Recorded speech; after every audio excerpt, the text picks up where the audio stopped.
The Western Australian government is supporting all the recommendations made to it after a review into sexual harassment in the state's fly-in, fly-out mining sector. 3 months after the report was tabled in state parliament, WA Mines and Petroleum Minister Bill Johnston, who is also the Minister for Industrial Relations, on Wednesday presented the government's response. The government supports all of the recommendations which have been made to government, he said.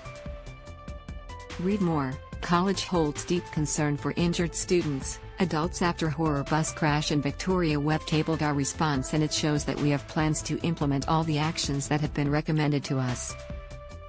One of the main responses will be developing a code of practice to help improve security measures for employees who stay at workplace accommodation.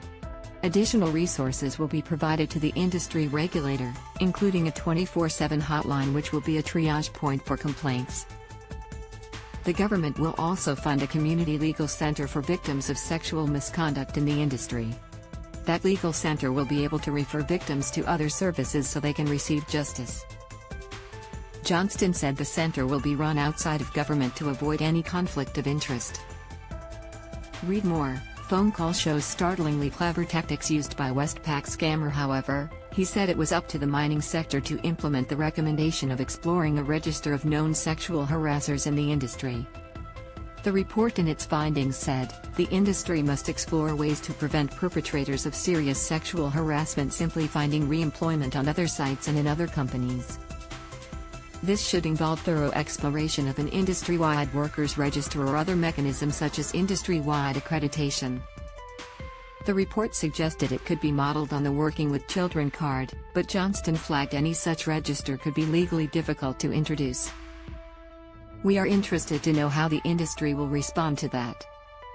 I understand the challenges with that because there might be legal questions that industry can't resolve, he said. Read more. Mystery as 14 vulnerable sperm whales wash ashore Australian island. We've looked at legal pathways. For example, do it as a condition of getting a mining lease. The advice we have is that we can't. While announcing the response, Johnston also called on the industry to improve its culture. We know the government can only go so far and the industry needs to change their culture and make their work environment far more acceptable to women, he said. The state government had already committed to changing the legal definition of sexual harassment to bring it in line with other Australian states, as was recommended by the report. The new legislation will be introduced early next year.